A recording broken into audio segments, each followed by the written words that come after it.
परम वैष्णव नारद ऋषि भगवान श्रीहरिर काछे जिज्ञेस करलेन, हे प्रभु, तोमार एई परम पवित्र मधुमय गुणकथा नाम श्रवण करले जीवेर की गति हय? तदुत्तरे भगवान नारद के बोलेन, हे नारद, केउ यदि आमार एई परम मधुमय नाम श्रवण करे, आमार एई गुणकीर्तन केउ यदि श्रवण करे, बोले गंगाय जेमन कोनो समय भाटा हय ना, सदा सर्वदा जोयार, ओई गंगार भितरे कोनो किछु फेलले गंगा तार स्रोत धाराय समस्त किछु भासिये निये जाय।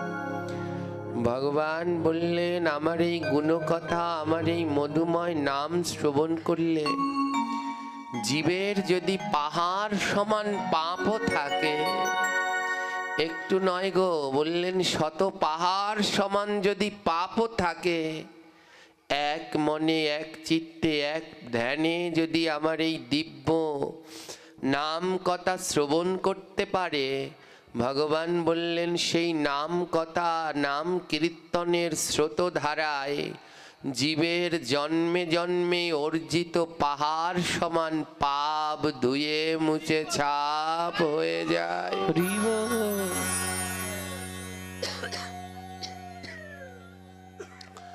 पहाड़ समान पापो धुए मुछे साफ करे दिते पारे भगवानेर एई दिव्य नाम। तो काल थेके एई परम पवित्र एई धामे भगवानेर एई मधुमय नाम आपनारा श्रवण करबेन, जेई नाम छाड़ा कलिजुगे उद्धारेर आर द्वितीय कोनो पथ नेई। महाप्रभु नित्यानंद हरिदास के डेके डेके जीवेर दारे दारे एई नाम বিলাতে বললেন, কারণ এই নাম ছাড়া কলিজীবের আর দ্বিতীয় অন্য কোনো উদ্ধারের পথ নেই, মুক্তির পথ নেই। নাম জীবকে প্রদান করে মুক্তি, আর ভাগবত জীবকে প্রদান করে ভক্তি। হ্যাঁ, ভাগবত জীবকে প্রদান করেন ভক্তি, আর নাম দেয় মুক্তি। তো ভক্তি আগে না মুক্তি আগে? तार जन्ने नामेर आगे कि हय? भागवत पाठ हय। कारण आगे भक्ति, भक्ति ना आसले जे मुक्ति हबे ना। ताई भागवत थेके ज्ञान अर्जन करे, हाँ, प्रति पाठेई बोली भ ग ब त चारटी अक्षर ना, भते भक्ति। ताई प्रथम अक्षरटाई हलो भक्ति, और भागवत जीवके देय भक्ति।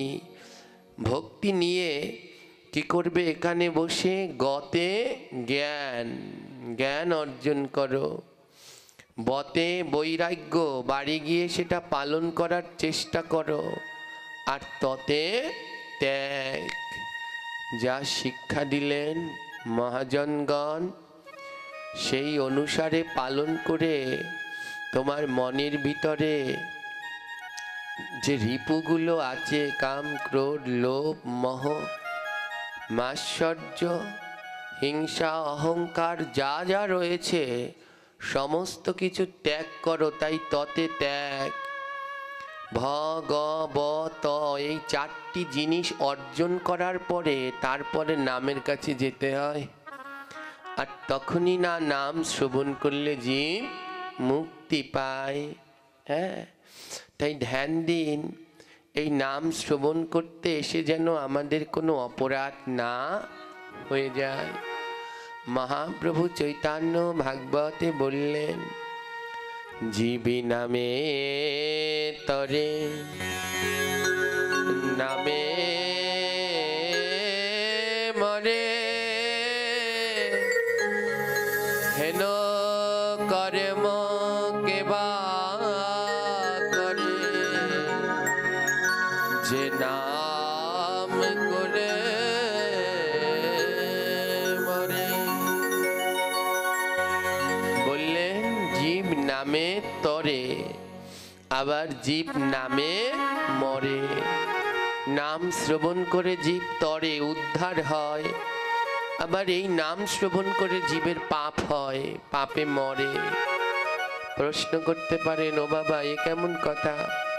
চিরকাল শুনলাম নাম শুনে তরে, আর আজ বললেন নাম শুনে মরে।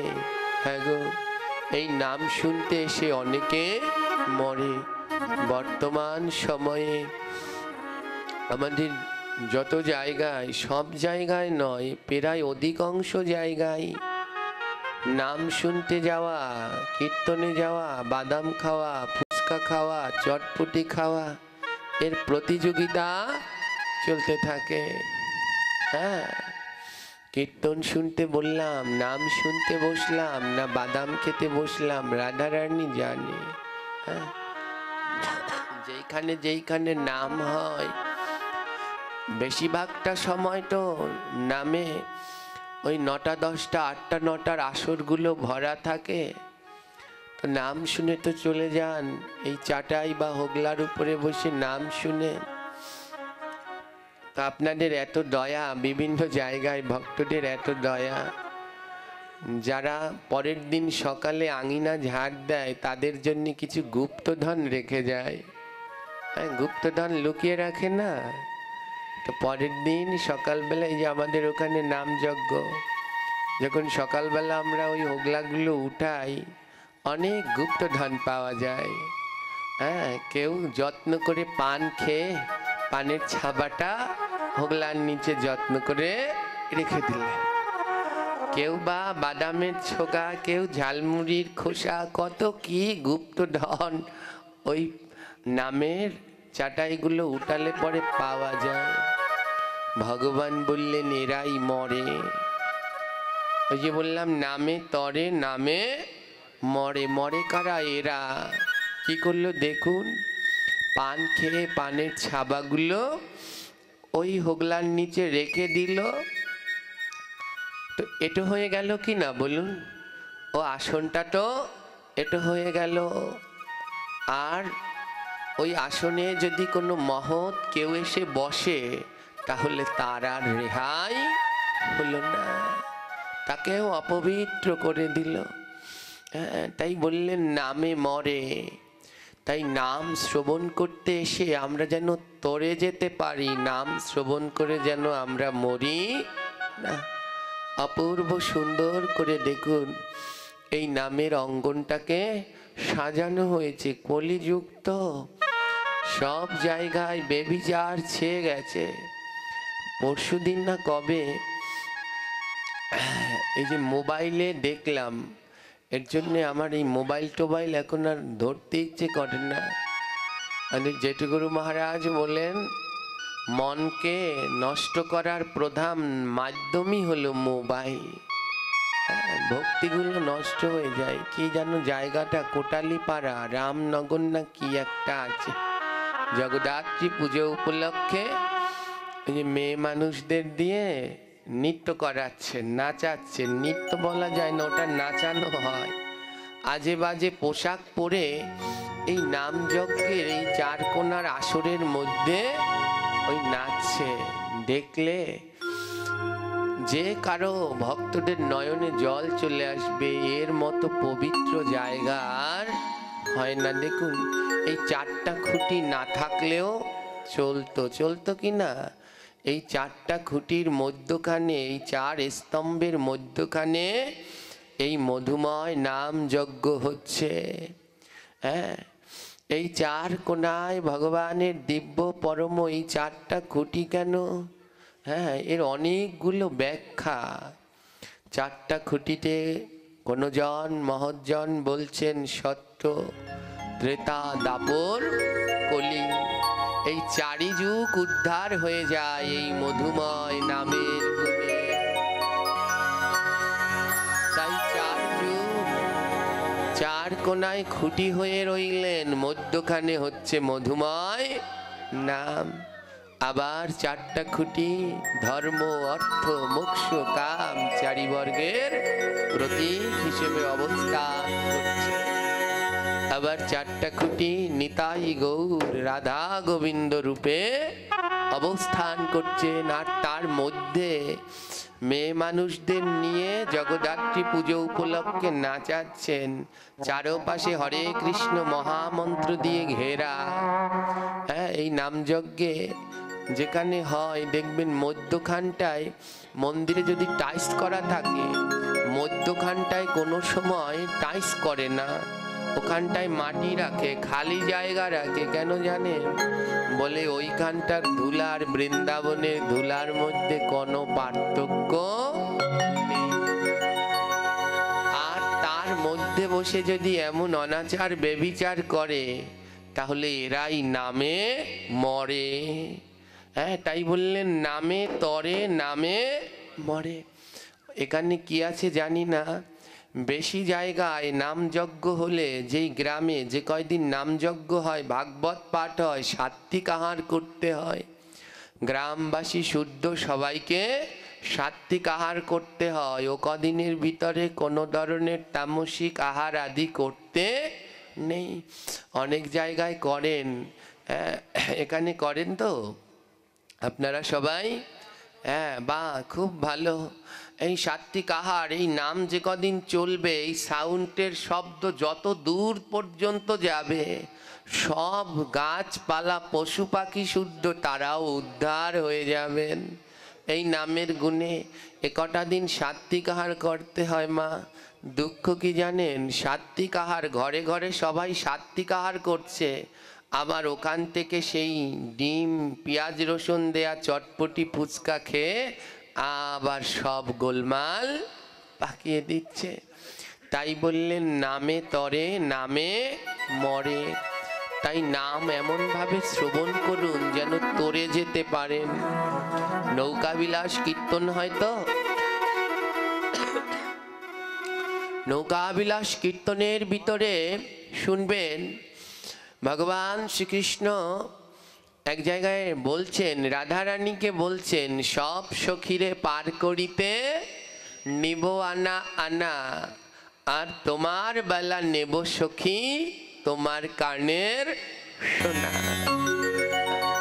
বললেন সবাইকে পার করবার জন্য আনা আনা নেব, আর রাধারানীকে বললেন তোমার বেলা নেব তোমার কানের সোনা।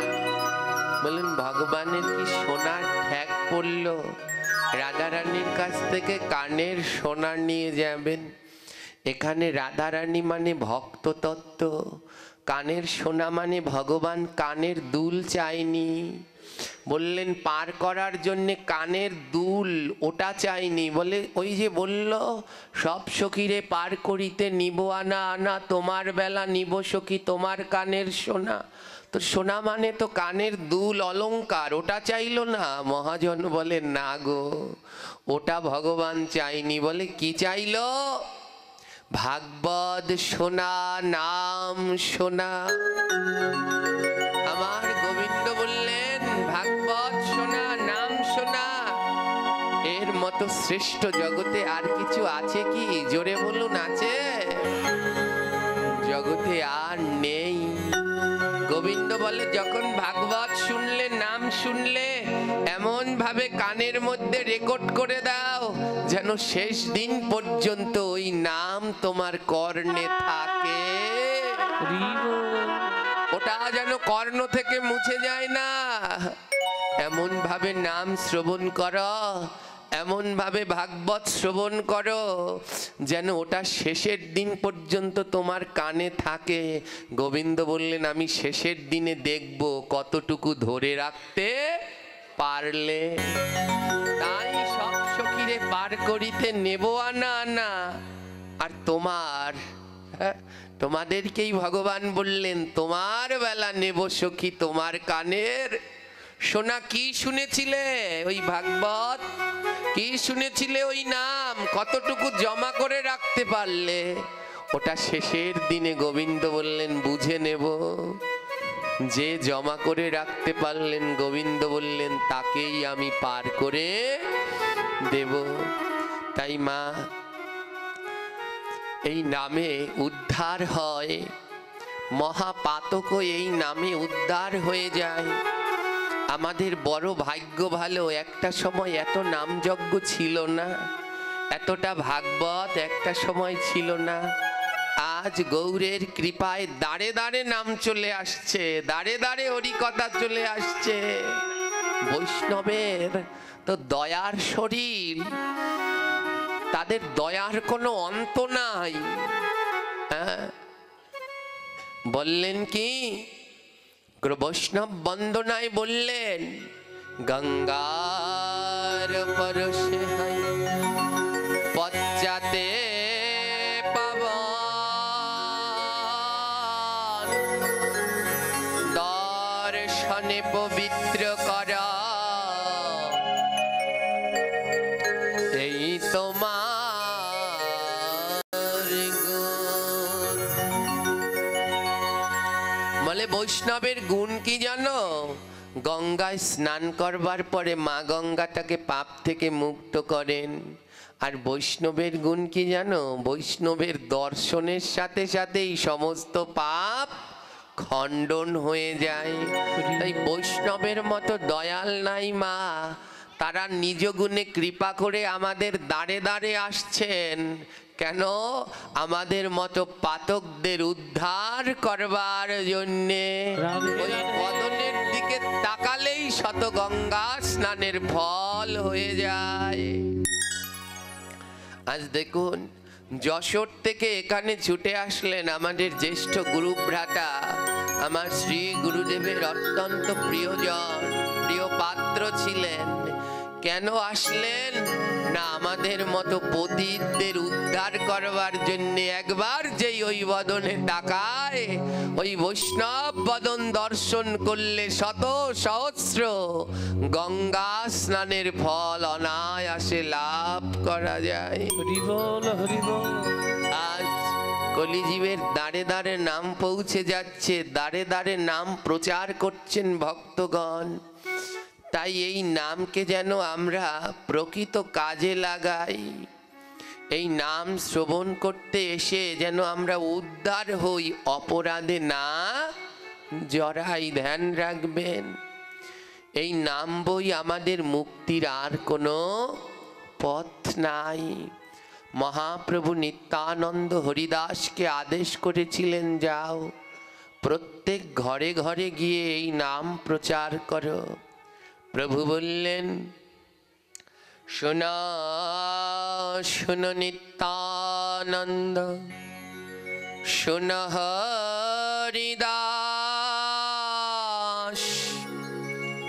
সর্বত্র আমার আজ্ঞা করহ প্রকাশ। প্রতি ঘরে ঘরে গিয়া করো এই ভিক্ষা, আর বলো কৃষ্ণ ভজ কৃষ্ণ,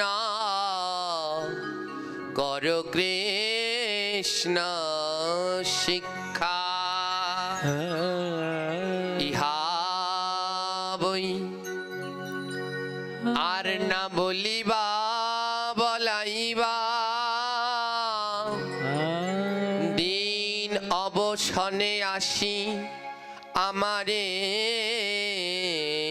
কহিবা। মহাপ্রভু নিত্যানন্দ হরিদাসকে আদেশ দিলেন, যাও প্রত্যেক ঘরে ঘরে গিয়ে বলো কৃষ্ণ ভজ কৃষ্ণ, করো কৃষ্ণ শিক্ষা। যাও প্রত্যেক ঘরে ঘরে এটা শিখাবে। ইহা বই অন্য কিছু নয়, কৃষ্ণ ছাড়া অন্য কিছু বলাবে না, কৃষ্ণ ভজন ছাড়া অন্য কিছু শিখাবে না। যাও প্রত্যেক ঘরে ঘরে যাও। আদেশ করলেন কয়জনকে মা? দুজনকে। শুনো শুনো নিত্যানন্দ, শুনো হরি দাস। আর শেষে কি বললেন? দিন অবসানে এসে আমার কাছে বলবে কতটা পারলে। মহাজনগণ ব্যাখ্যা দিয়ে বললেন, নিত্যানন্দ হরিদাস তারা তো সেই 550 বছর আগে লীলা প্রকট করলেন। মহাজনগণ বললেন, নিত্যানন্দ যার নিত্য আনন্দ, সেই নিত্যানন্দ। যে আমার শ্রীহরির দাস, সেই হরিদাস। তাই সবার ঘরে ঘরে গিয়ে প্রচার করো। দিন অবসান যেদিন এখান থেকে চলে যাব, মহাপ্রভু জিজ্ঞেস করবেন কতটা পারলে প্রচার করতে, সেদিন আমাদের সার্থকতা। তাই এই নামের গুণে মহাপাপী মহাপাতকগণ উদ্ধার হয়ে গেলেন। এই নামের এমন মহিমা, মহাপাতকগণ এই নামে উদ্ধার হয়ে গেলেন। জগাই মাদাইয়ের মতো মহাপাপীও এই নামে উদ্ধার হয়ে গেলেন। বলে আমাদের কেন হবে না, 100 বার হবে। তাই নাম শ্রবণের সময় ধ্যান রাখুন যেন নামে কোনো অপরাধ না হয়। এই নামের মধ্যে কি গুণ আছে ধ্যান দিন। পুরাকালে পরম ভক্ত রাজা অম্বরীশ, রাজা অম্বরীশের পিতা রাজা নভাগ এর গুরুদেব ছিলেন মহর্ষি অঙ্গিরা। তো রাজা অম্বরীশ, তার কথা তো সবাই জানেন, পরম কৃষ্ণ ভক্ত, যার ভক্তির কোনো তুলনা হয় না। তো রাজা অম্বরীশ মনে মনে সিদ্ধান্ত নিলেন, রাজর্ষি ছিলেন তিনি, মনে মনে সিদ্ধান্ত নিলেন অনেক কাল ধরে তো এই রাজ্যপাট সামলানো হলো। রাজা অম্বরীশ বললেন এবার এখান থেকে ত্যাগ করি, এখানে এই ভোগ লালসা এবার ত্যাগ করে নিবৃতে গিয়ে গোবিন্দের ভজন করি। রাজন কি করলেন, তার যত সহায় সম্পত্তি আছেন, যারা স্বজন মন্ত্রী পরিষদ, সবাইকে ডাকলেন। কার কি লাগবে, যার যেটা লাগবে তাকে সেটাই দিয়ে দেব, কার কি লাগবে। এক একজন চেয়ে চেয়ে নিচ্ছেন, আমার এটা চাই আর আমার এটা চাই, প্রত্যেকে চেয়ে চেয়ে নিচ্ছেন। রাজা অম্বরীশের যা যা ছিলেন সব ভাগাভাগি করে সবার মধ্যে দিয়ে দিলেন। বলে এখন আর আমার কোনো যন্ত্রণা নেই, এবার আমি নিবৃতে গিয়ে গোবিন্দের ভজনা করব। এদিকে রাজা অম্বরীশ তার সম্পদ এমন ভাগাভাগি করে দিয়ে দিচ্ছেন, খবরটা চলে গেল গুরুদেবের কাছে। গুরুদেবের মনের ভিতরে একটুখানি লোভ ছিল, অর্থের লোভ ছিল। তো গুরুদেব মনে মনে ভাবলেন আমিও যাই, আর আমিও গিয়ে ও রাজার কাছে আমার ভাগেরটা চেয়ে নেই। হ্যাঁ, কারণ আমি হলাম তাদের গুরু, যদি সম্পদ ভাগ হয় তাহলে সব থেকে বেশি পাওয়ার অধিকার আছে আমার, আমি গুরু। কিন্তু গুরুদেব যতক্ষণে রাজার কাছে আসলেন ততক্ষণে সমস্ত সম্পদ ভাগ করা হয়ে গেল, প্রত্যেকে যার যার ভাগ বুঝে নিয়েছে। রাজা অম্বরীশ বললেন আমি আর কিছু নিয়ে যাব না, আমার সঙ্গের সাথী শুধু আমার জপমালা। রাজা অম্বরীশ সেই জপের মালাটি শুধু কিচ্ছু নিলেন না, 2 টুকরো পরনে, 1 টুকরো গায়ে, আরেক টুকরো পরনে, 2 টুকরো বস্ত্র, আর হাতে জপের মালা। ভক্তদের কাছে সব থেকে দামি রত্ন কি? ভক্তদের কাছে সব থেকে দামি রত্ন হলো তার জপমালা। জপমালার থেকে ভক্তদের কাছে আর দামি রত্ন আছে? নেই। মালাটা কোথায় রাখে ভক্তরা দেখুন, কেমন গলার মধ্যে ঝুলিয়ে বুকের কাছে রেখে দেয়। আর যারা অর্থের কাঙাল তাদের কাছে সব থেকে দামি কি? অর্থ, দামি সম্পদ। আর দামি সম্পদগুলো কোথায় রাখে? টাকাটা কোথায় রাখে? বুকের কাছে। দামি জিনিসটা বুকের কাছে রেখে দেয় যেন কেউ নিতে না পারে। যারা অর্থের কাঙাল তারা ওই অর্থটা যত্ন করে বুকের মাঝে রাখে। আর যারা ভক্ত তাদের কাছে নামের মালার থেকে আর শ্রেষ্ঠ কিছু নাই, তাই পরম যত্নে তাকে বক্ষের মাঝে জড়িয়ে রাখেন, বলে ওটা যেন না হারায়। রাজন গলায় জপের মালাটা নিয়ে বেরিয়ে পড়লেন, ভগবানকে শ্রী গুরুদেবকে স্মরণ করে বেরিয়ে পড়লেন, প্রভু আমি আমার বাকি জীবনটা যেন এই নামের মধ্যে দিয়ে, সাধু সঙ্গের মধ্যে দিয়ে অতিবাহিত করতে পারি। আমার এই রাজ সুখ, এই সুখ, এই অর্থ বৈভব এসব আমার চাই না। হ্যাঁ, রাজা অম্বরীশ আপনারা অবশ্যই ভাগবতে শ্রবণ করেছেন, নিষ্ঠার সাথে একাদশী ব্রত পালন করতেন। রাজা অম্বরীশ পরম এমন রাজা, সাধু সঙ্গ বই আর কিছু বুঝতেন না। যতটা সময় সিংহাসনে রাজকার্য, যখন তিনি নামতেন তখন তিনি কাঙাল, ভক্তের দাস, ভক্তের দাস হয়ে সাধু সঙ্গ করতেন আর সদা সর্বদা নাম জপ করতেন। রাজন সমস্ত কিছু, তার সম্পদ, আত্মীয় স্বজন, মন্ত্রী যারা যারা ছিলেন সবার মধ্যে ভাগাভাগি করে দিয়ে দিলেন। কিচ্ছু নিলেন না, একটা অর্থ নিলেন না। বলে দান এমন ভাবে করবে, ডান হাত দিয়ে করবে আর বাঁ হাতও যেন জানতে না পারে। সবাইকে সব কিছু দান করে দিলেন। আর দানের বস্তুর উপরে যেন মোহ না থাকে, লোভ না থাকে। আমরা কাউকে কিছু দিয়ে 100 বার সেই দানের প্রশংসা নিজেরা করি। আমি এটা দিয়েছি এই মন্দিরে, আমি এটা করেছি এর জন্যে। ওই করেছো, ওতে আর কোনো কাজ হলো না। রাজা অম্বরীশ ভগবানের কাছে প্রার্থনা করলেন, প্রভু আমি সবাইকে যা যা দান করে দিলাম, তুমি আমায় কৃপা করো, আমি যেন আর ওই পিছনের দিকে ফিরে না তাকাই। সব দিয়ে দিলেন। বলে আমি ওই রাজ সুখের দিকে, পিছনের দিকে যেন আর না ফিরি। আমি যে রওনা দিয়েছি যেন সামনের দিকেই চলি।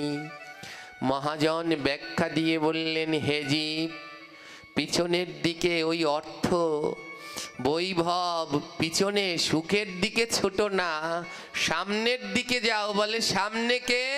তাকিয়ে দেখো, নিতাই গৌর 2 ভাই দাঁড়িয়ে আছে, হাত দুটো জাগিয়ে দাঁড়িয়ে আছে, আসো। হাত দুটো দাঁড়িয়ে রইলেন কেন? বলে যখন কোনো গাড়ি ছেড়ে দেয় আর ওই চলন্ত গাড়িকে থামাতে হলে কি করতে হয়? 2 হাত তুলে দিতে হয়। নিতাই গৌর 2 হাত তুলে আছে। ও জীব, তোমার জন্যে গাড়ি থামিয়ে রেখেছি, নামের গাড়ি, উঠে পড়ো, পিছনের দিকে তাকিও না। পিছনের দিকে তাকালে আর এই নামের গাড়িতে ওঠা হবে না। পিছন মানে মা ওই সংসার, মায়া, মোহ, লোভ, ওদিকে তাকালে আর গোবিন্দের গৌরের গাড়িতে ওঠা হবে না। জয় নিতাই। রাজাওন বললেন, হে প্রভু, যেগুলো আমি ত্যাগ করে দিয়েছি আমি যেন আর ওই পিছনের দিকে না তাকাই, আমি যেন সামনেই আগাতে থাকি। রাজপ্রসাদের গেট পেরিয়ে রাজন বাইরে পা দিয়েছে। বেশ কিছুটা দূরে রাজ সম্পদ থেকে সমস্ত কিছু ত্যাগ করে, আমার ত্যাগ করাটা বড় কঠিন। জগতের সব থেকে বড় কঠিন কাজটা হলো ত্যাগ। কতজনকে বলি, আসো সাত্বিক আহার করো, এখন প্রসাদ পাও। বলে কি জানেন, যতদিন জিহ্বায় চাইবে ততদিন খাবো, যেদিন জিহ্বায় চাইবে না সেদিন আর ওগুলো খাবো না। জিহ্বা এমন একটা জিনিস, সারা জীবন খেতে চাইবে। যেদিন থেকে নিজে থেকে ত্যাগ করতে না পারবেন ততদিন পর্যন্ত জিহ্বা শুধু খেতেই চাইবে। ওই প্রসাদ পাওয়ার মন্ত্রের ভিতরে আছে না, তাকে জেতা কঠিন সং সারে। সবাইকে জেতা যায় কিন্তু জীবটাকে জেতা বড় কঠিন। এর মতো লোভী আর একটা নেই। আজ কি করলেন জানেন? রাজন সামনের দিকে আগাচ্ছেন, বলে আমি যেন আর পিছনের দিকে না তাকাই, ওই সুখের দিকে না তাকাই এমন সময় শ্রী গুরুদেব চলে আসলেন। আর গুরুদেবকে পেয়ে রাজনের আনন্দ ধরে না। হা, আমার কত সৌভাগ্য, আজ আমি ভজনের জন্য রওনা দিয়েছি আর সম্মুখে আমার শ্রী গুরুদেব। লুটিয়ে পড়লেন চরণে, গুরুনিষ্ঠা অন্ত।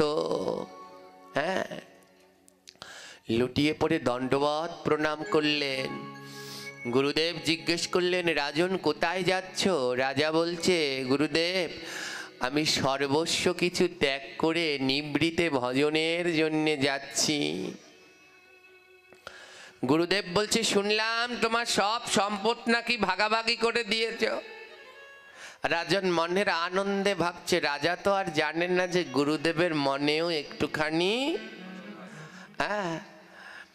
তো রাজা মনের আনন্দে বলছে, হ্যাঁ গুরুদেব, যা যা ছিল সব দিয়ে দিয়েছি, এখন আর আমার কোনো কিছু কেউ আমায় বাঁধতে পারবে না, সব দিয়ে দিয়েছি, আর আমায় কোনো ওদিকে আর আবার টান নেই, আমি এবার সামনের দিকে রওনা দিয়েছি। গুরুদেব বললেন, যাও, আবার পিছনের দিকে যাও, গিয়ে ওই যে যে সম্পদ ভাগ করেছো ওখান থেকে সম্পদ এনে আমার দিয়ে যাও, অর্ধেকটা আমায় দিয়ে যাও, তোমার না লাগতে পারে আমার লাগবে, আমায় দিয়ে যাও।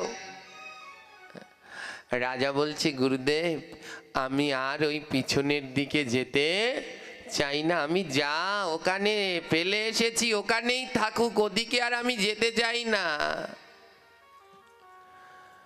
গুরুদেব বলছে, আমি অত শত চাই না, যাওয়ার আগে আমায় গুরু দক্ষিণা দিয়ে যাও। গুরুদেব চাচ্ছে যেন আবার রাজা ফিরে যায় রাজপ্রাসাদে, আর কিছু অর্থ সম্পদ যেন তাকে দিয়ে যায়। গুরুদেব বললেন, যাও, ওদিকে ফিরে যাও। রাজা বললেন, সম্ভব নয়, আমি আর পিছনের দিকে ফিরতে পারবো না। গুরুদেব এমন বলবেন না, আমাকে অনুমতি দিন সামনের দিকে যাওয়ার। গুরুদেব বলছে, ঠিক আছে যাও, কোনো অসুবিধা নেই, কিন্তু যাওয়ার আগে আমায় গুরু দক্ষিণা দিয়ে যাও। গুরুদেব মনে মনে ভাবছেন, এত সম্পদ এ কি ত্যাগ করা যায়?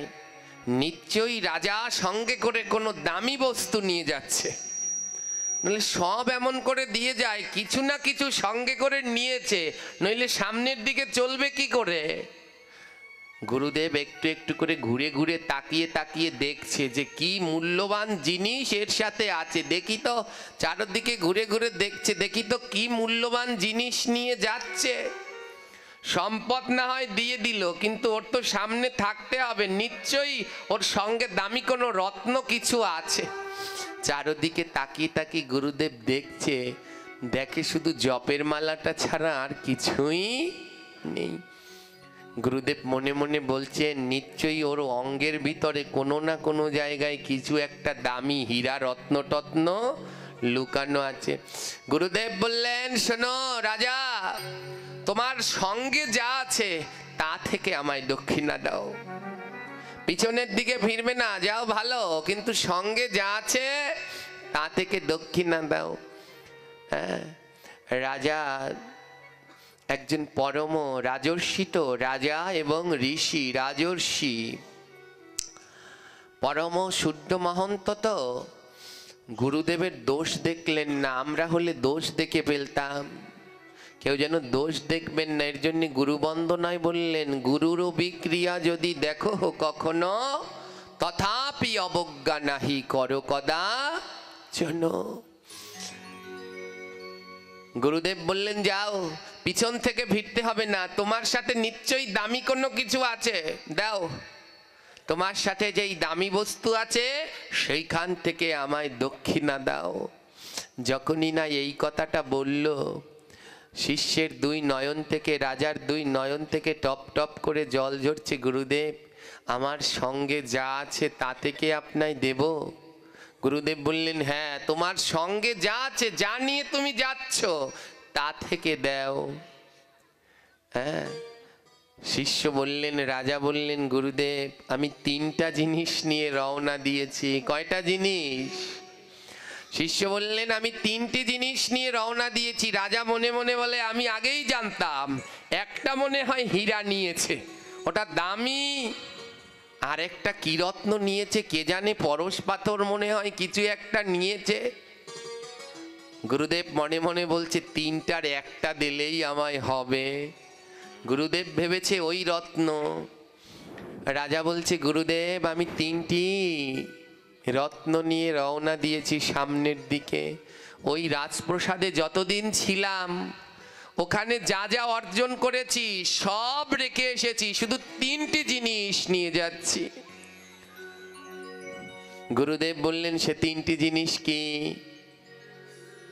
রাজা বললেন প্রথমটি হলো আমি সারা জীবন ধরে নিষ্ঠার সাথে একাদশী ব্রত পালন করেছি, সেই পুণ্যটা আমি সঙ্গে করে নিয়ে যাচ্ছি। গুরুদেব সারা জীবন ধরে যতটা পেরেছি সাধুগুরু বৈষ্ণবের সঙ্গ করেছি, তাদের সেই সঙ্গের গুণটা আমি সঙ্গে করে নিয়ে যাচ্ছি। গুরুদেব সারা জীবন ধরে যতটা পেরেছি জপ করেছি, সেই স্বীকৃতিটা আমি সঙ্গে করে নিয়ে যাচ্ছি। আমায় তিনটা, হ্যাঁ, যে একটা ভজন আছে, গুরু বুঝাও আমারে, গুরু শিখাও আমারে, একটি গাছে তিনটি পদ্ম, একটি পদ্ম সাদা, কোন পদ্মতে ঠাকুর কৃষ্ণ, কোন পদ্মতে রাধা। গুরু বুঝাও আমারে, গুরু শিখাও আমারে। গঙ্গা মরে জল পিপাসায়, অগ্নি মরে শীতে, আসন ফাটে রাগেরে গুরু, উঠান ফাটে রাগেরে গুরু, আসন নীল স্রোতে। গুরু বুঝাও আমারে, গুরু শিখাও আমারে। এর ভিতরে বিশাল তত্ত্ব লুকিয়ে আছে মা। শেষ লাইনটাই বললেন কি জানো? অকুল সমুদ্রের তীরে শ্রী গৌরাঙ্গের বাসা, শিষ্য জিগায় গুরুর কাছে, পাকলে কোন ফল রয় কাঁচা। মা মহাপ্রভুর বাসা কোথায়? সমুদ্রের পারে না গঙ্গার পারে? জোরে বলুন। গঙ্গার পারে, নদিয়া নবদ্বীপে। কিন্তু শিষ্য জিজ্ঞেস করলেন অকুল সমুদ্রের তীরে শ্রী গৌরাঙ্গের বাসা, বললে ওখানে তো কোনো সমুদ্র নেই। বলে যেখানে গৌর আছে সেখানেই নাম আছে, আর নাম মানে সমুদ্র, যত করবে নামের কোনো শেষ নেই। তাই অকুল সমুদ্রের তীরে, নাম নামক সমুদ্রের তীরে আমার গৌরচন্দ্রের বাসা। যেই এখানে নাম শুরু হবে আর মহাপ্রভু কোথাও নয়, সাক্ষাৎ এখানে প্রকট হয়ে রয়ে যাবেন, কারণ এই সমুদ্রের নাম সমুদ্রের তীরে থাকে। অকুল সমুদ্রের তীরে শ্রী গৌরাঙ্গের বাসা। গুরু জিগায় শিষ্যের কাছে, পাকলে কোন ফল রয়। মা এমন ফল আছে যা পাকলে পরেও কাঁচা থাকে, আছে কি? নারিকেল না কলা না শসা পেঁপে, কোনটা? কোন ফল পাকলেও কাঁচা থাকে? হ্যাঁ, নারিকেল না গো, পাকলে পরে একটা ফলই কাঁচা থাকে, তার নাম হলো কর্মফল। কোন ফল? আপনি মরে যাবেন কিন্তু আপনার কর্মফল পাকবে না। যে জিনিস পাকবে সে জিনিস পচবে, পচে যাবে। যেটা পাকে সেটা আজ হোক কাল হোক পচে যাবে, কিন্তু কর্মফল কোনোদিন পাকে না। যে কর্ম করবেন সেটা জগতে রয়ে যাবে। অম্বরীশ বললেন তাই আমাদের সঙ্গে কর্মফলটা যাবে, আর কিছুই যাবে না। একাদশী করছেন, ওই স্বীকৃতিটা কেউ নিতে পারবে না, ওটা আপনার, ওটা আপনার সঙ্গে যাবে। নাম করছেন, ওই নাম কেউ নিতে পারবে না, ওটা আপনার, ওই স্বীকৃতিটা আপনার সাথে যাবে। সাধু সঙ্গ করছেন, কেউ নিতে পারবে না, ওটা আপনার, ওটা আপনার সঙ্গে যাবে, ওটা নিতে কেউ পারবে না। রাজা বলল গুরুদেব আমি এই তিনটা জিনিস সঙ্গে এনেছি। গুরুদেব রেগে আগুন হয়ে গেলেন। আমাকে শিখাচ্ছে সাধু সঙ্গ, আমাকে শিখাচ্ছে একাদশী। গুরুদেব বললেন, আমি অত শত বুঝি না, দাও আমায় দক্ষিণা দাও, তোমার সঙ্গে যা আছে তা থেকে দক্ষিণা দাও। রাজা বললেন, আমার সাথে এই তিনটা জিনিসই আছে। রাজা বললেন, গুরুদেব, গুরুকে কোনো সময় শিষ্যকে দিতে পারে, কিন্তু তাও যখন আপনি বলছেন, আমি সারা জন্ম থেকে ধরে যে একাদশী করেছি তার কিঞ্চিত মাত্র স্বীকৃতি কর্মফল আপনায় দিলাম। আমি সারা জীবন ধরে যে সাধুসঙ্গ করেছি তার কিঞ্চিত মাত্র সাধুসঙ্গ আপনায় দিলাম। আমি সারা জীবন ধরে যে নাম করেছি তার কিঞ্চিত মাত্র নামের কর্মফল আপনায় দিলাম। কটার ফল দিল? পূর্ণ দিল? সারা জীবন যা করলো শিষ্য তার কি পূর্ণ দিল?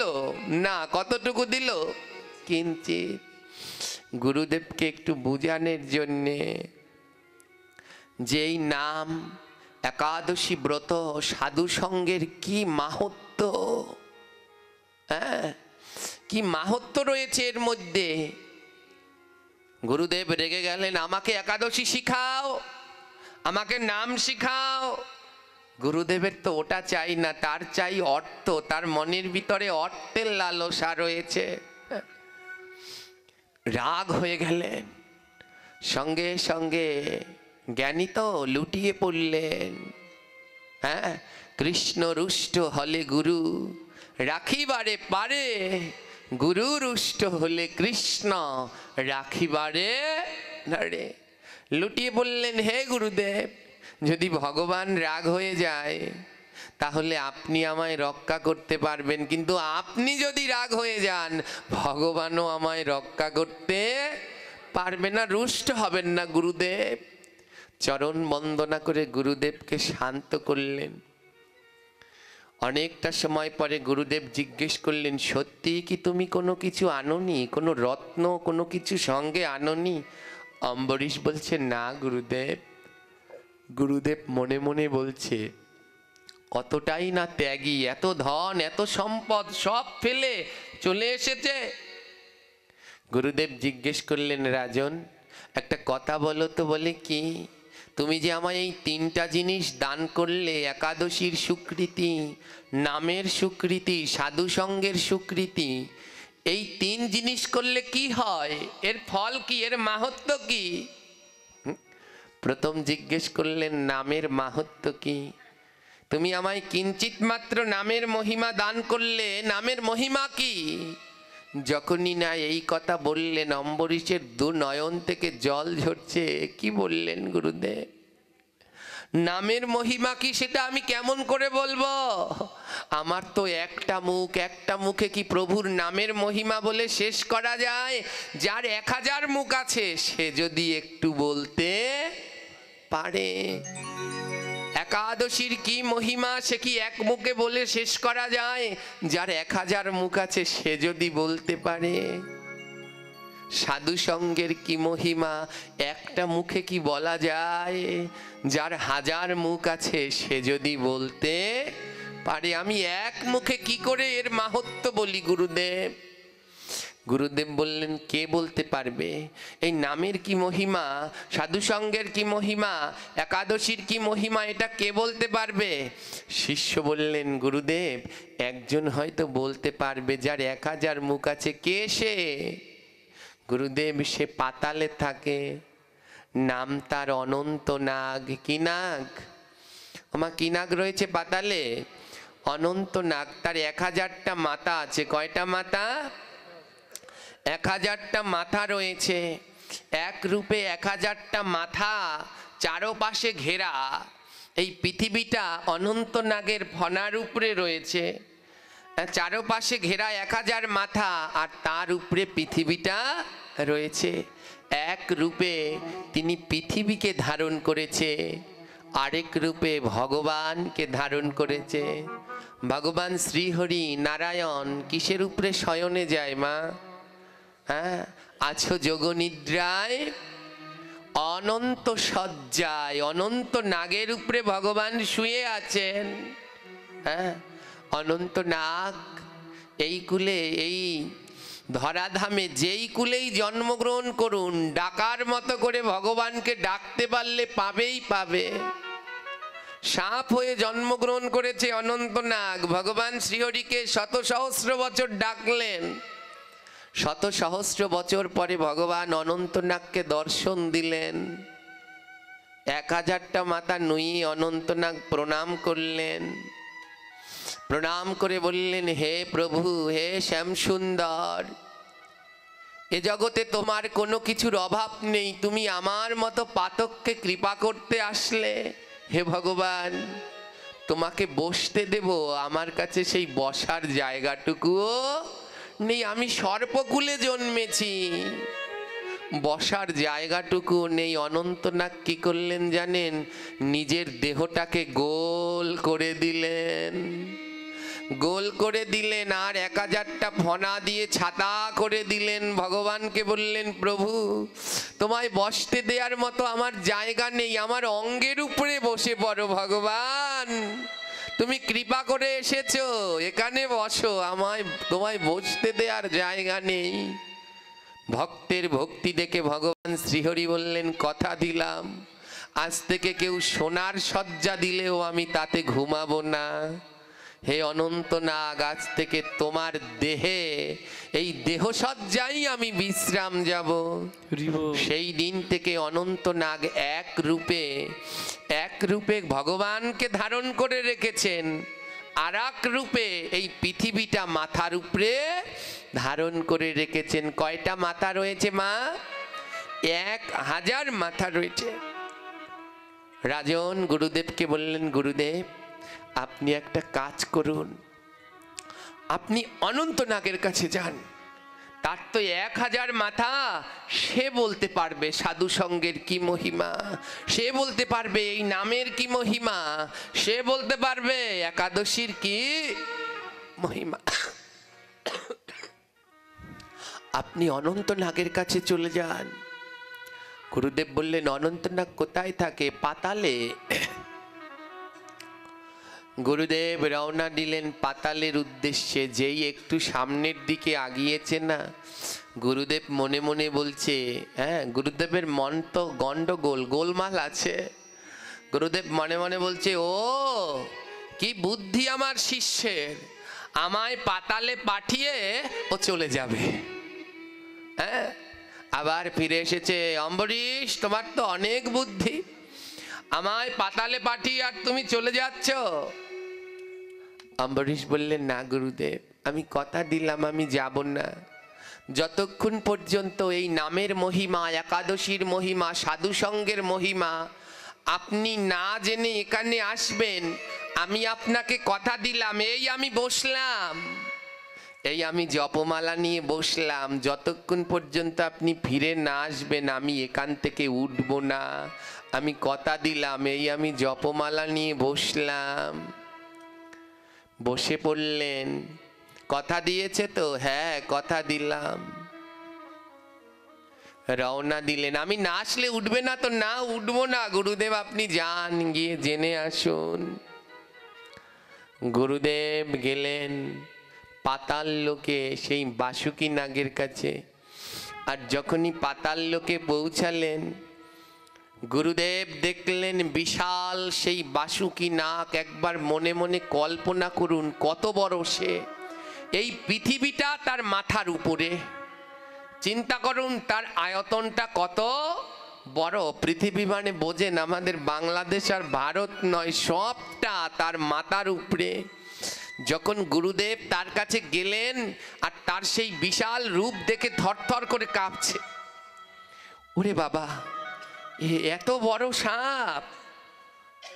বিশাল পৃথিবীটা মাথার উপরে নিয়ে দাঁড়িয়ে আছেন। বাসুকি নাগ দেখালেন জগতে কেমন করে বৈষ্ণবকে সম্মান দিতে হয়। আমাদের একটা মাথা, কিন্তু তাও বৈষ্ণব চরণে নোয়াতে চাই না। আর ওই গুরুদেব আসলেন, যেই গুরুদেবের মধ্যে বাসুকি নাগ জানে গন্ডগোল আছে, কিন্তু তাতে কি, কারো দোষ দেখো না। কারো দোষ দেখলে আর ভজন থাকবে না। বাসুকীনাগ 1000টা মাথা নুইয়ে গুরুদেবকে প্রণাম করলেন। ওই যে বললাম, ভক্তের দর্শন করলে মনের ময়লাগুলো দূর হয়ে যায়। বাসুকীর মতো পরম বৈষ্ণবকে দর্শন করে গুরুদেবের মনের ময়লা দূর হয়ে গেলেন। গুরুদেব বললেন, আহা কি উদারতা, কি নিষ্ঠা! কোথায় বাসুকীনাগ আর কোথায় আমি? বাসুকীনাগের কাছে গুরুদেব ছোট্ট একটা পিঁপড়ার মতো। বললেন, আমি তার কাছে একটা পিঁপড়ার মতো। আমার মতো পিঁপড়াকে 1000টা মাথা নুইয়ে এমনভাবে প্রণাম করলো, ধন্য ধন্য। গুরুদেবকে বাসুকীনাগ প্রণাম করে বললেন, হে গুরুদেব, আপনি আমার এই পাতালপুরীতে কেন আসলেন? আপনার জন্য আমি কি করতে পারি, কি সেবা করতে পারি? গুরুদেব বলল, শোনো বাসুকী, আমি তোমার কাছে 3টি প্রশ্নের উত্তর, 3টি উত্তর জানতে এসেছি। বলে, কি উত্তর?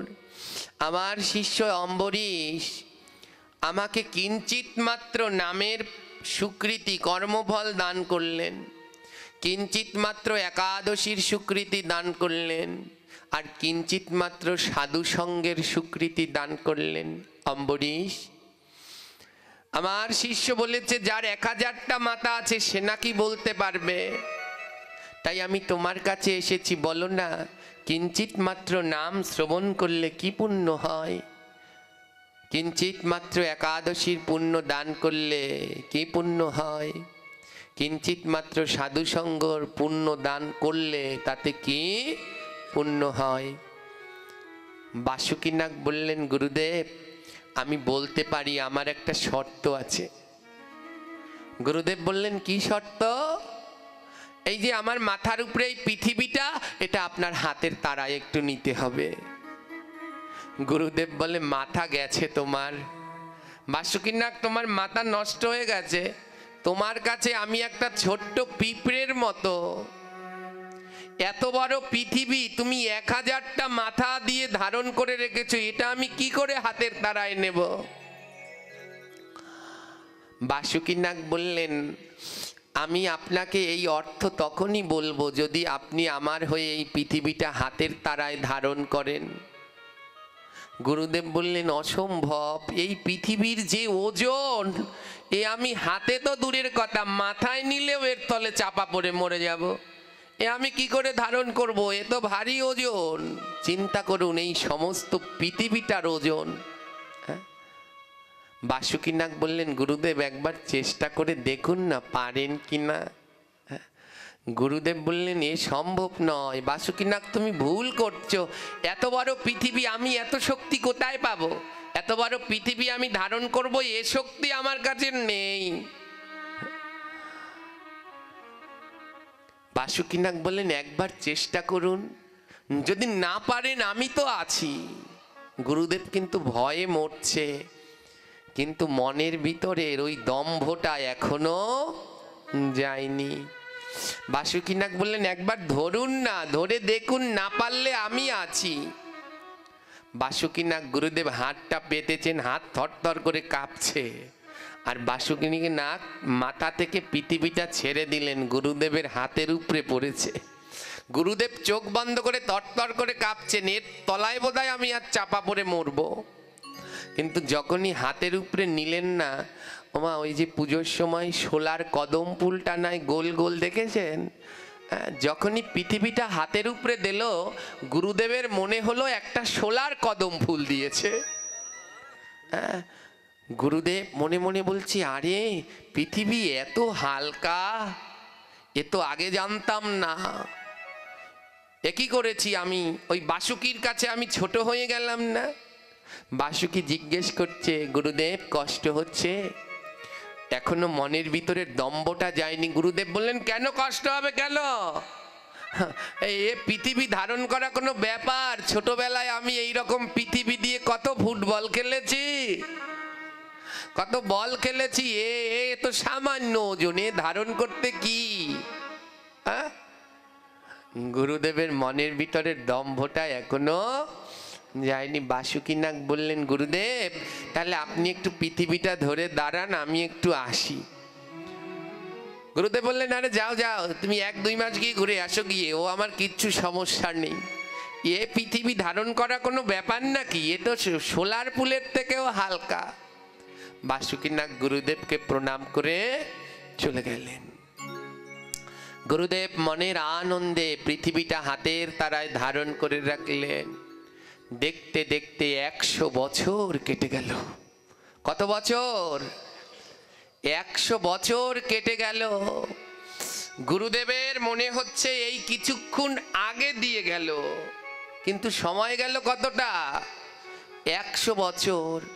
যেই না 100 বছর শেষ হয়ে গেছে, অমনি গুরুদেব দেখলেন পৃথিবীর ওজন বেড়ে যাচ্ছে, তার হাত নিচের দিকে নেমে আসছে, এক হাতে আর পারছে না, 2 হাত দিয়ে এবার ধাক্কাচ্ছে, কিন্তু এত ওজন 2 হাতেও আর পারছে না, এবার মাথা দিয়ে দিয়েছে। 2 হাত মাথা দিয়ে ঠ্যাক দিয়েছে, কিন্তু পৃথিবীর এত ওজন ধরে আর রাখতে। গুরুদেব চিৎকার করছে, বাসুকি যে অনন্ত যেখানে আছো তাড়াতাড়ি ছুটে আসো, আমি আর পারছি না, এ ওজন বেড়ে গেছে, পৃথিবীতে বৃষ্টি হয়েছে অনেক, জলে ভারী হয়ে গেছে, তাড়াতাড়ি আসো। দৌড়ে অনন্ত নাগ এসে আবার পৃথিবীটা মাথার উপরে নিলেন। আর গুরুদেব হাঁপিয়ে গেলেন, প্রচুর খিদা পেয়েছে, প্রচুর জল তেষ্টা পেয়েছে। আর পাশে একটা সরোবর ছিল, গুরুদেব দৌড়ে সেই সরোবরে জল খেতে গেলেন। আর যখন জল খেতে গেলেন, কোনো পুকুরে স্থির জল থাকলে নিজের ছবিটা দেখা যায় আয়নার মতো। যেই না পুকুরে জল খেতে গেলেন, আর নিজের ছবিটা ওই জলের মধ্যে ফুটে উঠেছে, আর নিজেকে দেখে লাফ দিয়ে উঠলেন। গুরুদেব এ কি? গুরুদেব যখন এসেছিল তখন তার কাঁচা চুল ছিল, জলের মধ্যে যেই ছবিটার দিকে দেখলেন চুলগুলো সব পেকে সাদা হয়ে গেছে। কত বছর হয়েছে এসেছে? জোরে বলুন। 100 বছর হয়ে গেছে। কাঁচা চুল তাকে আর পেকে সাদা হয়ে গেছে, চামড়াগুলো ঘুচকে গেছে। গুরুদেব বললেন, এ কি, আমি তো কিছুক্ষণ আগে আসলাম, আমার চুলগুলো এমন পেকে গেল কেন, চামড়াগুলো ঘুচকে গেল কেন? ছুটতে ছুটতে বাসুকি নাগের কাছে গেছে। বাসুকি, অনন্ত সত্যি করে বলো, আমার চুলগুলো কাঁচা ছিল, এমন পেকে গেল কেমন করে? এই তো কিছু সময় 5-10 মিনিট আগে তোমার কাছে আসলাম, আর এর মধ্যে আমার কাঁচা চুলগুলো এমন পেকে গেছে। অনন্তনাগ বলছে, গুরুদেব আপনি কিছু সময় নয়, আমার কাছে এসেছেন 100 বছর হয়ে গেছে। গুরুদেব বললেন, কি বললো, 100 বছর হয়ে গেছে? অনন্তনাগ বললেন, হ্যাঁ গুরুদেব, আপনি 100 বছর ধরে এই পৃথিবীটা হাতের তারার উপরে ধারণ করে রেখেছিলেন।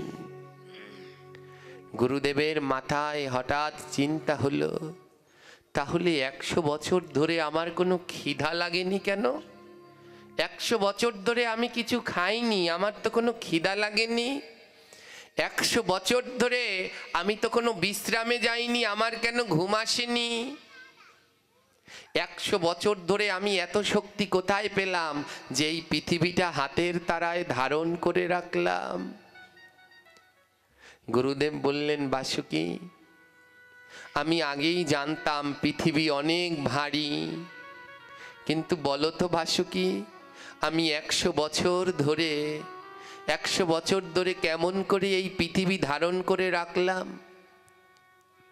আমি তো সব সময় খেতে ভালোবাসি, এক মুহূর্ত খাবার না খেয়ে থাকতে পারি না, আমি 100 বছর কি না খেয়ে কেমন করে রইলাম? অনন্তনাগ বললেন, গুরুদেব আপনার শিষ্য আপনাকে কিঞ্চিত মাত্র একাদশীর পুণ্য প্রদান করেছেন, আর কিঞ্চিত মাত্র একাদশীর পুণ্য যদি কারো থাকে, সে 100 বছর না খেয়ে অনায়াসে থাকতে পারে, তার কোনো কিছু হয় না। গুরুদেবের 2 নয়নে জল। হায় রে, এমন পরম পবিত্র ব্রত কিঞ্চিত মাত্রে 100 বছর না খেয়ে থাকা যায়। যদি সারাদিন ব্রত পালন করতাম তবে না জানি কত পুণ্য পেতাম। বাসুকি, অনন্ত, আমার 100 বছর ধরে কেন ঘুম আসেনি? আমি তো বড় ঘুমাতে ভালোবাসি, 100 বছর ধরে কেন ঘুম আসেনি? অনন্তনাগ বললেন, আপনার শিষ্য আপনাকে কিঞ্চিত মাত্র সাধু সঙ্গের পুণ্য দান করলেন। এই যে সাধু সঙ্গ করছেন, আপনারাও চাইলে বাড়িতে মা খাতা কম্বল গায়ে দিয়ে ঘুমাতে পারতেন, কিন্তু ঘুমালেন না, ওটা ত্যাগ করে এখানে ঠান্ডার মধ্যে এসে বসলেন। এই বসা বৃথা যাবে না, এ আমার গোবিন্দের খাতায় লেখা হচ্ছে। অনন্তনাগ বললেন, হে গুরুদেব, আপনার শিষ্য আপনায় কিঞ্চিত মাত্র সাধু সঙ্গের পুণ্য দান করেছে, আর কারো যদি কিঞ্চিত মাত্র সাধু সঙ্গের পুণ্য থাকে তাহলে তার 100 বছরে ঘুম আসে না। গুরুদেবের 2 নয়নে জল ঝরছে। আরে কিঞ্চিত মাত্র সাধু সঙ্গে 100 বছরে ঘুম আসে না? যদি সারা জীবন সাধু সঙ্গ করতাম, না জানি কত কি পেতাম। গুরুদেব জিজ্ঞেস করলো, অনন্ত, এই পৃথিবী তো অনেক ভারী, কি করে আমি 100 বছর এই ভারী পৃথিবীটা হাতের তারায় ধরে রাখলাম? অনন্তনাগ বলছে, গুরুদেব, আপনার শিষ্য আপনায় কিঞ্চিত মাত্র নামের পুণ্য দান করেছে, কিঞ্চিত মাত্র হরিনাম শ্রবণের পুণ্য দান করেছে।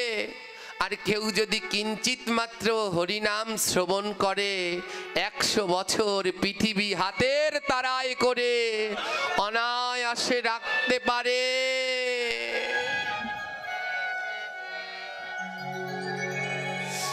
গুরুদেব নয়ন দ্বারায় ভাসছে। আরে আমি আসল ধন চিনতে পারলাম না, আমার শিষ্য হয়ে চিনলো, আর আমি তার কাছে চাইলাম টাকা পয়সা অর্থ। আসল ধন আমার শিষ্য চিনে নিল। কিঞ্চিত মাত্র নাম শ্রবণ করলে 100 বছর পৃথিবী হাতের তারায় ধারণ করে রাখা যায়। এই নামের কি শক্তি মা! সেই নামে যেন আমরা অবহেলা না করি। গুরুদেব 2 নয়নের জলে ভেসে ভেসে বলছে, আমি মূর্খ রয়ে গেলাম গো। এই নাম, এই সাধু সঙ্গ, এই ব্রতের মাহাত্ম্য আমি বুঝলাম না। গুরুদেব বললেন, আমার জানা হয়ে গেছে, আমি এবার যাই। যাওয়ার সময় বাসুকিকে জিজ্ঞেস করছে, বাসুকি, আমি তো 100 বছর এই পৃথিবী ধারণ করেছিলাম, আর 100 বছর ধরে তোমায় এখানে দেখতে পাইনি। এই 100 বছর তুমি কোথায় ছিলে বাসুকি? বলো না অনন্ত বাসুকি, এই 100 বছর ধরে তুমি কোথায় ছিলে? এই 100 বছর তো তোমার হয়ে আমি পৃথিবী ধারণ করে রেখেছিলাম। অনন্তনাগ বলে, গুরুদেব, আমারও তো শক্তি লাগে, আমিও তো শক্তি ছাড়া পৃথিবী ধারণ করতে পারি না। আমার ঘুম আসলে আমি যদি ঘুমিয়ে পড়ি তাহলে পৃথিবী তো রসাতলে চলে যাবে। তাই আমিও ঘুমকে জয় করার জন্যে, আমিও ক্ষুধা তৃষ্ণাকে জয় করার জন্যে আমিও সাধু সঙ্গে যাই। হে গুরুদেব, আপনি 100 বছর ধরে পৃথিবীটা ধারণ করে রেখেছেন, আর আমি এই 100 বছর ধরে সাধু সঙ্গ করে এসেছি। আমি 100 বছর ধরে সাধু সঙ্গ করেছি, সেই পুণ্যের ফলে আমি আরো কোটি বছর ধরে এই পৃথিবী ধারণ করে রাখতে পারবো। আমার কোনো কষ্ট হবে না, আমার ঘুম আসবে না, আমার খিদে লাগবে না। আমি এই 100 বছর ধরে সাধু সঙ্গ আর নাম শ্রবণ করে এসেছি। গুরুদেব জিজ্ঞেস করলেন, অনন্ত, কে সেই ভক্ত যার সঙ্গ করলে খিদে পায় না, ঘুম আসে না? কে সেই ভক্ত যার মুখে নাম শ্রবণ করলে পৃথিবীটা হাতের তারায় ধরা যায়। অনন্তনাগ বললেন অন্য কেউ নয় গুরুদেব, সে আপনারই শিষ্য রাজা অম্বরীশ। আপনাকে কথা দিয়েছে যতক্ষণ পর্যন্ত গুরুদেব না আসবে ততক্ষণ এই স্থান থেকে উঠব না। আপনার শিষ্য 100 বছর ধরে আজও একই জায়গায় বসে নাম করছে।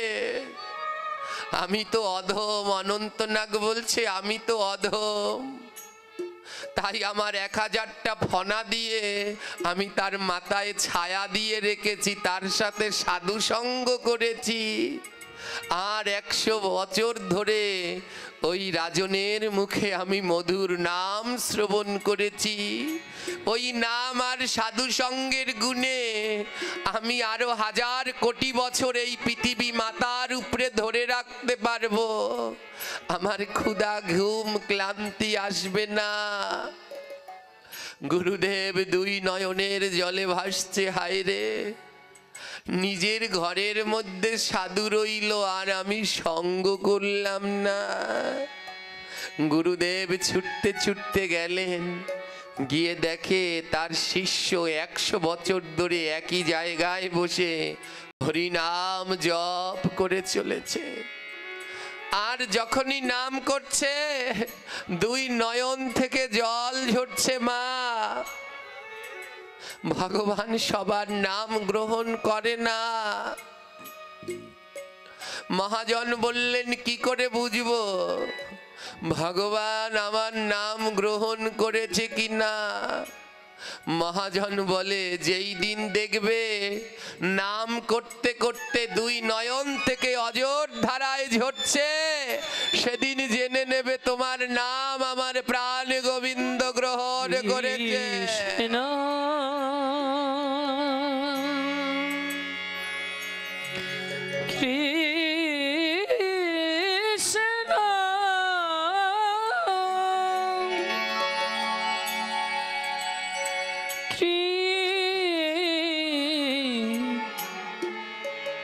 কৃষ্ণ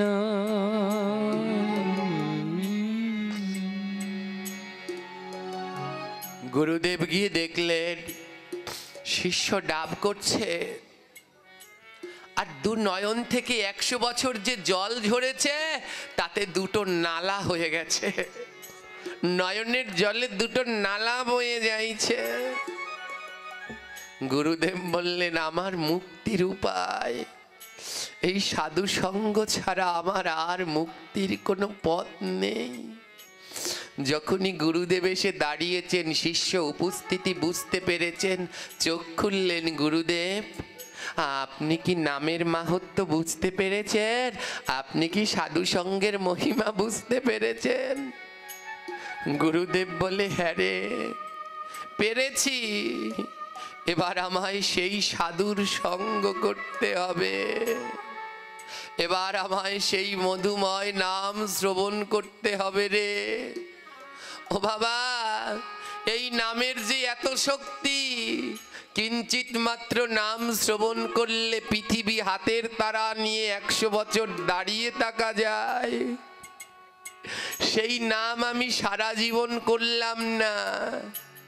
যেই সাধু সঙ্গ করলে 100 বছরে ঘুম পায় না, ক্ষুধা পায় না, সেই সাধু সঙ্গ আমি করলাম না। আজ ধুলায় লুটিয়ে পড়ে গুরুদেব বললেন ও বাবা, আয় না ভক্ত সঙ্গ করি, হায় না ভক্ত সঙ্গ করি, তোরা আয় না ভক্ত নিতাই গৌর হরিব সঙ্গ করি। একবার আয় ভক্ত সঙ্গ করি। আমার নয়ন আছে ঘরে না বাড়ি, ওরে আয় না ভক্ত সঙ্গ করি। ওরে আমার নয়ন আছে, আমার নয়ন আছে, হরি বল নিতাই গৌর প্রেমানন্দে গৌর হরি বল। সেই নয়নে নাই রে রাধে রাধে বাড়ি, বলিয়ায় না ভক্ত একবারে সঙ্গ করি। ও ভক্ত, আমার মানব জীবন বিফল গেল, আমার এই মানব জনম জনম বৃথায় গেল। এমন ভক্তের সঙ্গ না হইল, আমার মানব জনম বিফলে গেল। এমন ভক্ত গৌর হানি তাই বলো, এমন ভক্ত সঙ্গ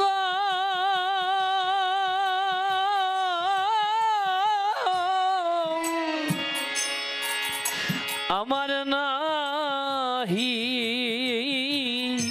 হলো, আমার মানব জনম জনম বৃথায় গেল। আজ গুরুদেব বলল, ওরে এ জগতে গুরু কাকে বলে জানিস? যে অজ্ঞান আধার এই চক্ষুটাকে খুলে দেয়, ভগবানকে চেনায়, তাকে গুরু বলে। আজ ওই গুরু শিষ্যকে বলছে, ওরে তুই আমার অজ্ঞান আধার খুলে দিলি, আমার জ্ঞান চোখ তুই খুলে দিলি। আমি তোর গুরু না, তুই আমার গুরু। কৃষ্ণ তুই আজ আমায় শিখালি এ জগতের নামের থেকে কিছু শ্রেষ্ঠ নাই, একাদশীর মতো ব্রত নাই, সাধু সঙ্গের মতো পুণ্য নাই। গুরুদেব শিষ্যের চরণে লুটিয়ে পড়ে বললেন, দে আজ তুই আমায় চরণ ধুলি দে, আজ তোর চরণ ধুলি নিয়ে আমি উদ্ধার হব রে। লুটিয়ে বললেন, লুটিয়ে পড়ে বললেন, দে দে আমায় চরণ ধুলি, দে দে আমায় চরণ ধুলি। বলি ওরে আমার প্রাণের ভক্ত, তোমরা দেও দেও আমায় চরণ ধুলি। ওহে আমার নিতাই নিতাই বলো, ওহে আমার গৌর হরি বল হরি বল। প্রাণের ভক্ত তোমরা দেও দাও আমায় চরণ ধুলি। শিষ্য বলছে, গুরুদেব এ করবেন না, আমার যে আর রেহাই হবে না, আমার বড় পাপ হবে, অপরাধ হবে। ও তোর চরণ দুলি আমি যদি নেই তোর অপরাধ হবে, তবে নেব না। ও বাবা, শুনেছি বৈষ্ণবের পরশ করলে মনের ময়লা যায়, তোর চরণ ধুলা যদি নেয় তোর অপরাধ হয়, নেব না। একবার কি তোর মতো ভক্তকে বুকে জড়িয়ে ধরে পরশ করতে পারি? গুরুদেব দুটি হাত বাড়িয়ে ডাকলেন, ওরে আয় রে ভক্ত পরশ করি। বলিয়াই রে ভক্ত একবার পরশ করি। ওরে আয় রে ভক্ত একবার পরশ করি। বলিয়াই রে ভক্ত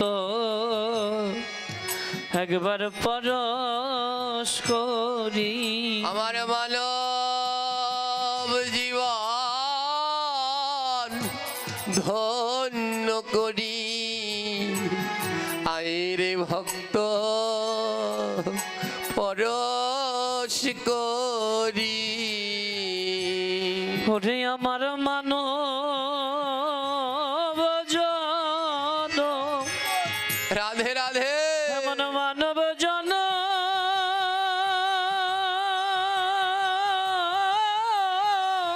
গৌর হরি বল, গৌর হরি বল। আমি ধন্য করি।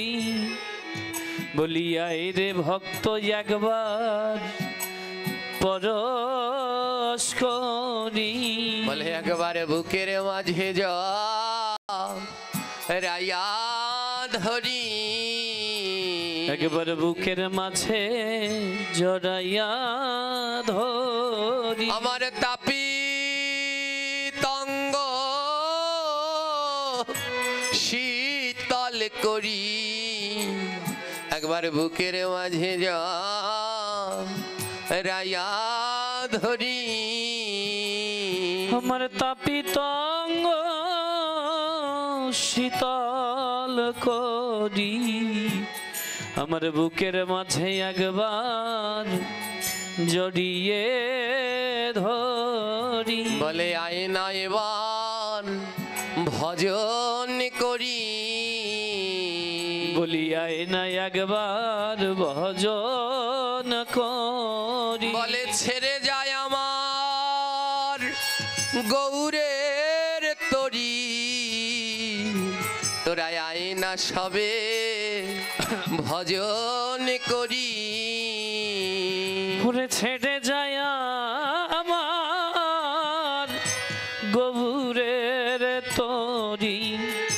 বলিয়াই না ভক্ত একবার ভজন করি।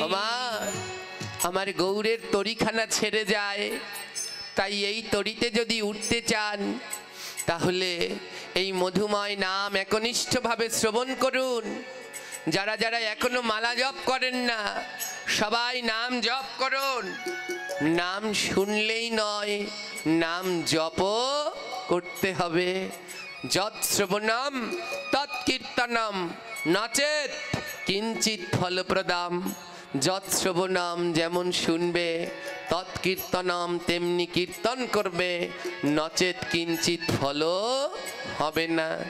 তাই সবাই এই নামকে আশ্রয় করবেন, এই নাম ভজন করবেন, সবাই মালা জপ করবেন।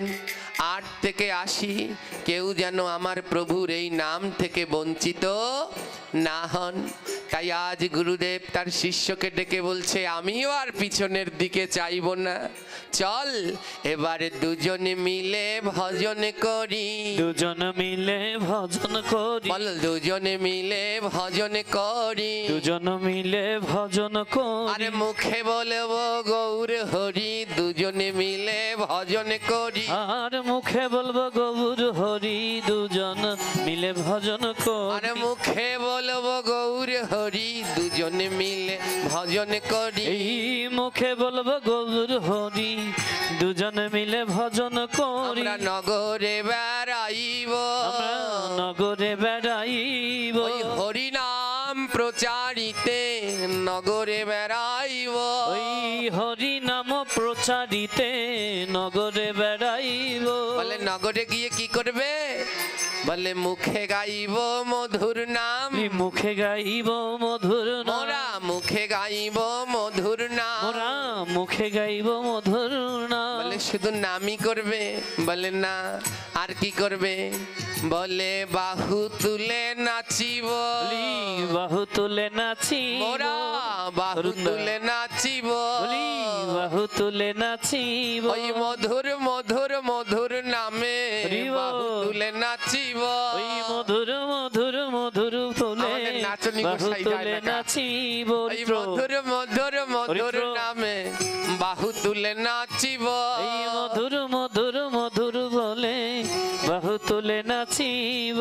আমার আপনারা সবাই দেখবেন কেমন করে ভক্ত নৃত্য করে করে নাম করে, দেখবেন? বলুন দেখতে চান? এই যে এই যে এই যে এই যে সেই কারখানা। জয় নিতাই। বলে বাহু তুলে নাচিব, বলি বাহু তুলে নাচিব, ওই নগরে নগরে গিয়া বাহু তুলে নাচিব। ওই নগরে নগরে গিয়া বাহু তুলে নাচিব। আহা বাহু তুলে নাচিব, আমি বাহু তুলে নাচিব, আমি হেলে দুলে বাহু তুলে নাচিব। হেলে দুলে বাহু তুলে নাচিব। আহা হেলে দুলে বাহু তুলে নাচিব। হেলে দুলে বাহু তুলে নাচিব। আর কি করব জানো? আমার প্রভুর জয় দেব গো, আমার প্রভু জয় দেব, আমার গৌরের জয় দেব গো, আমার গৌরের জয় দিব, আমার নিতাইয়ের জয় দেব গো, গৌরের জয় দেব গো, আমার নিতাইয়ের জয় দেব গো, গৌরের জয় দেব গো। আমি বাহু তুলে নাচিব। আমরা বাহু তুলে নাচিব। আজ ভক্ত যখন নৃত্য করছেন আর মহাজন সেই নৃত্য দেখে লিখছেন, কি লিখছেন জানেন? চন্দ্র নাচে, সূর্য নাচে, আরো নাচে তারা। চন্দ্র নাচে, সূর্য নাচে, আরো নাচে তারা। পাতালে বাসুকি নাচে হয়ে আত্মহারা। ওই পাতালে বাসুকি নাচে হয়ে আত্মহারা। আজ সেই বাসুকির আনন্দ ধরছে না। গুরুদেব বুঝতে পারলেন নামের কি মহিমা। আর এর কাটানে কি লিখলেন জানেন? বলে তারাও নাচিল, তারাও নাচিল, আর তারাও নাচিল, তারাও নাচিল। ওই তারাও নাচিল, তারাও নাচিল। বলে দুবার তারা বলল কেন? বলে তয় জয় তয়ে চন্দ্রবিন্দু আকার রয় আকার তারা, তয় আকার রয় আকার তারা। বলে এক তারা মানে আকাশের তারা, আরেক তারা কারা? বলে তারাও নাচিল, তারাও নাচিল। আমার গৌর ভালোবাসে যারা তারাও নাচিল, আমার গৌর ভালোবাসে যারা তারাও নাচিল, তারা নাচিতে লাগিল, তারা নাচিতে লাগিল। কি হেমদণ্ড বাহু তুলে নাচিতে লাগিল, ওই হেমদণ্ড বাহু তুলে নাচিতে লাগিল, তারা নাচিতে লাগিল, ওই নাচিতে লাগিল। প্রেমানন্দে বাহু তুলে নাচিতে লাগিল, ওই প্রেমদণ্ড বাহু তুলে নাচিতে লাগিল, তারা নাচিতে লাগিল, ওই নাচিতে লাগিল। তারা হরি হরি হরি বলে নাচিতে লাগিল, হরি হরি হরি বলে নাচিতে লাগিল, তারা নাচিতে লাগিল, তারা নাচিতে লাগিল। আজি জয় জয় উলু ধ্বনি নাচিতে লাগিল, জয় জয় উলুধ্বনি নাচিতে লাগিল, ভুবন কাঁপিতে লাগিল, ভুবন কাঁপিতে লাগিল, ভুবন কাঁপিতে লাগিল, কাঁপিতে লাগিল। ওই নাচের তালে তালে ত্রিভুবন কাঁপিল, নাচের তালে তালে ত্রিভুবন কাঁপিল, ওই নাচের তালে তালে ত্রিভুবন কাঁপিল। নাচের তালে তালে ত্রিভুবন নাচিল। এবার হরি হরি হরি বলো, হরি হরি বলো, প্রেমানন্দে বাহু তোলো, হরি হরি হরি বলো, প্রেমানন্দে বাহু তোলো, হরি হরি হরি বলো, প্রেমানন্দে বাহু তোলো, হরি হরি হরি বলো, প্রেমানন্দে বাহু তোলো, হরি হরি হরি বলো। এবার ভক্ত আর ভগবানের মিলন হইল, এবার ভক্ত আর ভগবানের মিলন হইল, এবার ভক্ত আর ভগবানের মিলন হইল, এই ভক্ত আর ভগবানের মিলন হইল। এইখানেতে ভাগবত বিশ্রামেতে গেল, আর এইখানেতে ভাগবত বিশ্রামেতে গেল, এইখানেতে ভাগবত বিশ্রামেতে গেল, এইখানেতে ভাগবত বিশ্রামেতে গেল।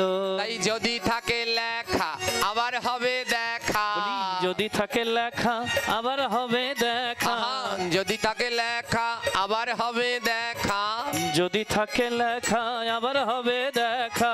জয়নি তাই কেউ উঠবেন না, বসেন। কেউ উঠবেন না, একটা একটু বসুন, ঘোষণা এতক্ষণ রয়েছে। বসেন, অল্প একটু সময় বসুন। জয়নি তাই একটু আসতে বাজাও, কেউ উঠবেন না।